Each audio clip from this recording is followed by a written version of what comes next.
What is going on, everyone?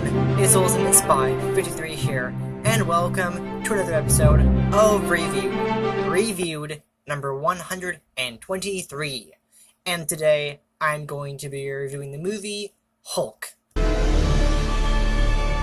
So what did I think of Hulk? Well, it was not as shitty as people say it is. It's not a bad movie.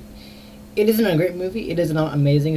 It's far from perfect, but it's not a bad movie. It's okay. It's decent, especially for a movie that that came out in 2003, which is about 15 years ago. I believe came out on June 20th, 2003. So it was about 15 years ago. And honestly, it's not a bad movie. It's not. It's not terrible. I mean, it's people keep saying it's one of the worst, superhero movies ever made, but it's not. It's far from it. I enjoyed it. I really liked it, actually. It was really, in my own personal opinion, it was actually rather interesting.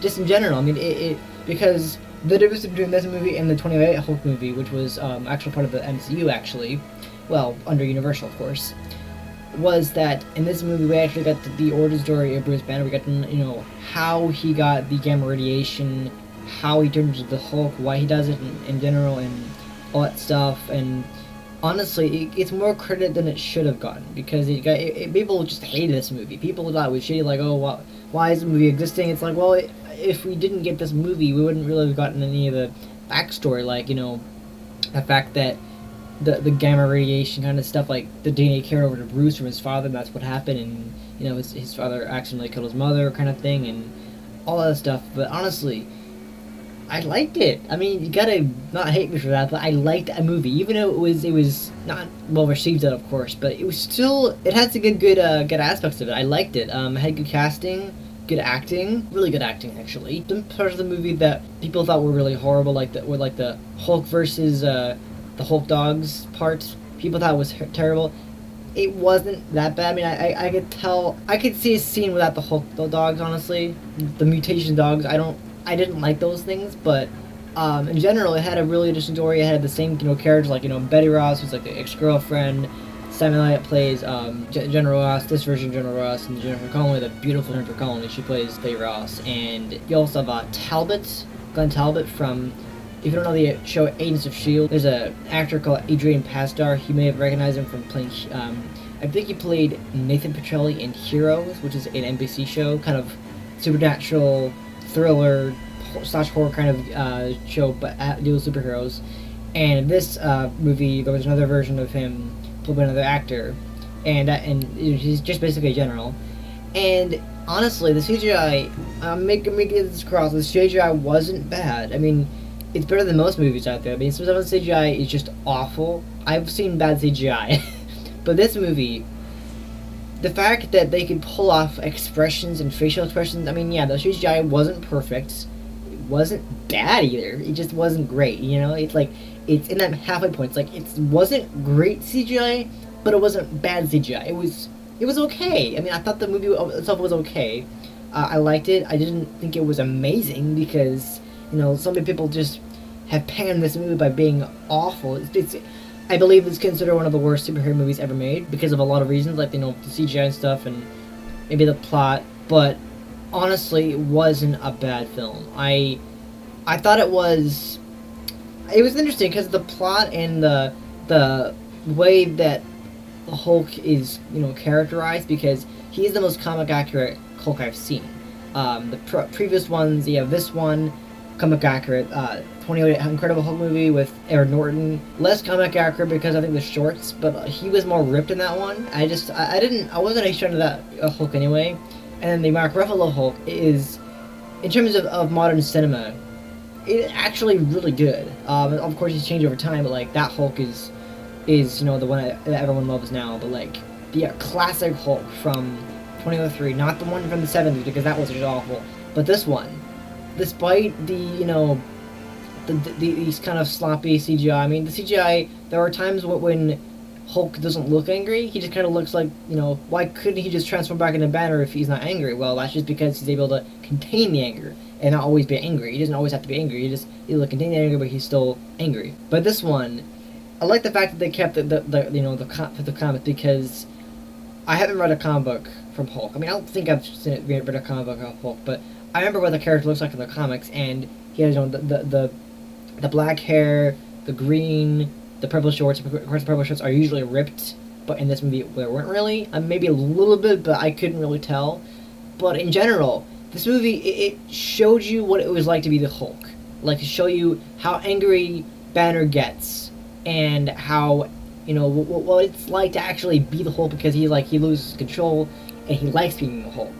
And, you know, he gets freedom, rage, power, but, like, there's a scene in the Grand Canyon where he's jumping around, and people thought that was a little ridiculous that was in the movie, but it basically him jumping around, and it shows him having freedom. It shows that he's powerful, like, he's strong, he can run, not hugely fast like the Flash or something like that, but he can run, you know, pretty fast, he can jump really high, and he has super strength, so he's like one of those superheroes that has, he loses control, but when he feels calm but still being angry at the same time, he's able to channel that and use it to, you know, his advantage to jump really high. And actually, I think it's a really good example of how powerful the Hulk is, but also showing, you know, what it feels like to be the Hulk. Because now the plot of the movie was that the government wants to stop him, wants to contain the Hulk, they want to go after him. I think his father gets involved, his father from the 70s. I think the first part of the movie took place in the 70s, just based off the hairstyles and stuff like that. But his father, you know, now older, he basically gets the gamma radiation on him too, but it's a different effect this time. It's not the Hulk itself, it's actually what he's called as I think it's Molecule Man is the name of this character, and he basically can, like, become anything, basically. So if he gets shot with electricity, he becomes electricity, essentially. So he's basically the main villain. I guess you could call the government the villain too, but they're not really. They're more like that, just after Banner, and that was something that was really crazy. But just in general, Banner only hulks out about 4 times in the movie. He hulks out when he first hulks out, of course, when, like, discovers what he like, he gets so angry that he hulks out, and then I believe it's when he's fighting the Hulk dogs. He hulks out because I think Talbot. This version of Talbot, the one I'm referring, the one that you might know is from the Agents of S.H.I.E.L.D. Show. He's a friend of Coulson, and he basically makes Banner become the Hulk, and later on they contain Banner by putting him in a water thingy, and then they make it that, like, suppress memory, some painful memories on him, and that causes him to turn into the Hulk. And then when his father, like, basically turns into Molecule Man, that's when he loses his cool. But basically, I just found it interesting that he, when he hulks out, like, I feel like this movie we got more of the Hulk out, because I felt like a lot of the roars aren't realistic. I will say there's a lot of problems with the movie. It's far from perfect, like I said before. It's far from perfect, but it's not a bad movie. I have a friend who actually says he prefers the 2008 Hulk movie to this one because this movie is awful. It's not awful.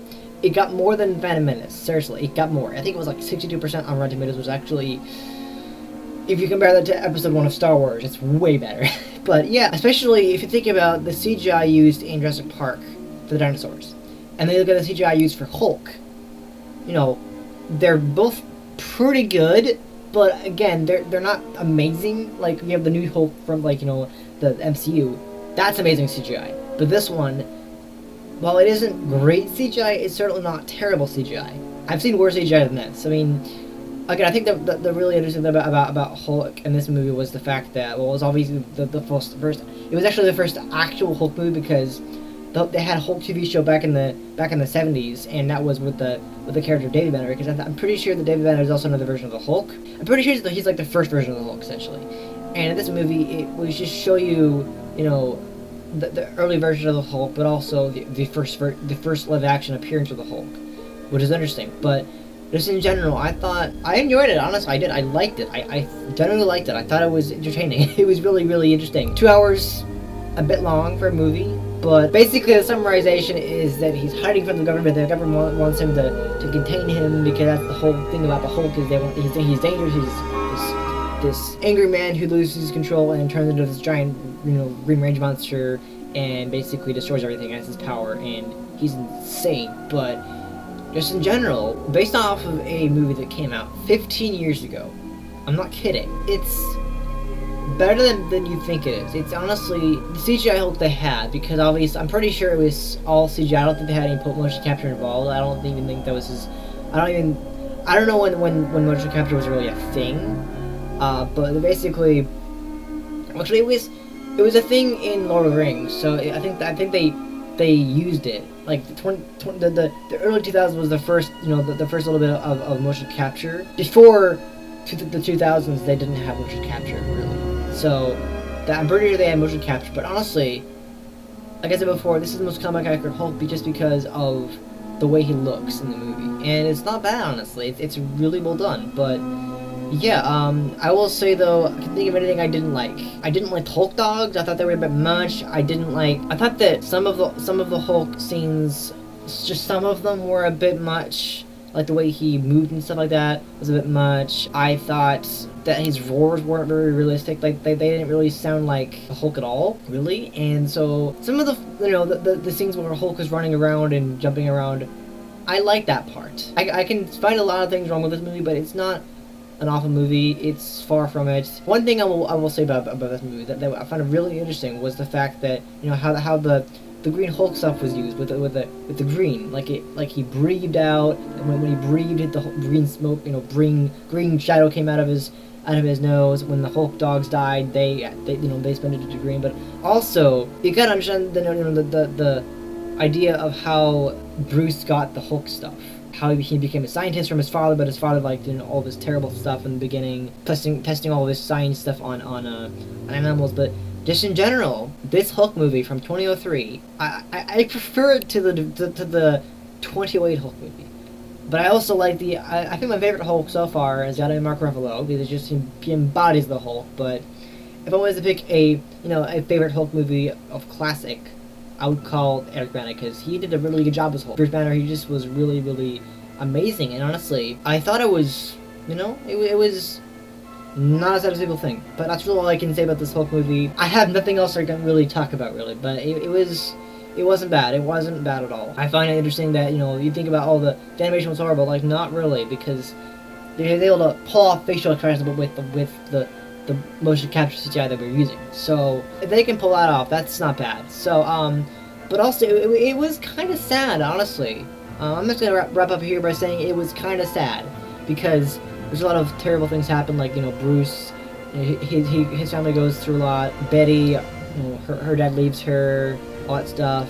So it's a bit sad. But yeah, overall, I liked it. I will give it a score now, because I'm at that point where I want to just, wrap it up, because that's all I can say, really. It wasn't bad, but also wasn't great. So I'm going to give it a 5 out of 10, which isn't bad. I'm not going to, downgrade it, because everyone hates it.